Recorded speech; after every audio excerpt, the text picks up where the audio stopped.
اپنے مقصد کو پانے کے لیے اس حد تک محنت کرو کہ قسمت بھی کہے لے لو بیٹا، اس پر تمہارا ہی حق ہے۔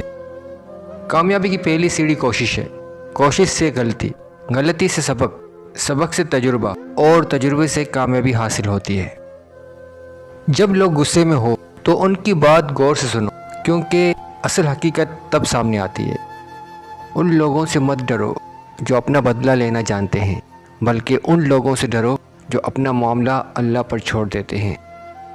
ہر لکھی ہوئی بات کو ہر پڑھنے والا نہیں سمجھ سکتا، کیونکہ لکھنے والا احساس لکھتا ہے اور پڑھنے والا صرف الفاظ پڑھتا ہے۔ نصیب کا لکھا مل کر رہتا ہے، کب، کہاں، کیسے، یہ سب میرا رب جانتا ہے، اور تقدیر اللہ کے ایک اشارے پر بدل جایا کرتی ہے۔ تم یقین تو رکھو، وہ بہتر لے کر بہترین دے گا۔ کچھ رشتے کرائے کے مکان کی طرح ہوتے ہیں، انہیں جتنا مرضی سجا لو، چمکا لو، دیکھ بھال کر لو، کبھی اپنے نہیں ہوتے۔ دنیا اگر ہاتھ سے نکل جائے تو بندہ غریب ہو جاتا ہے، اور یہی دنیا اگر دل سے نکل جائے تو بندہ ولی ہو جاتا ہے۔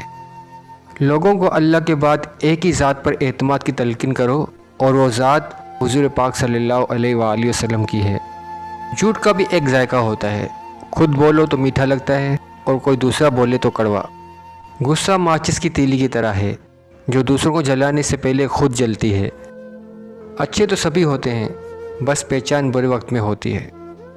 نفرتوں کے شہر میں چالاکیوں کے ڈیرے ہیں، یہاں وہ لوگ رہتے ہیں جو تیرے منہ پر تیرے ہیں اور میرے منہ پر میرے ہیں۔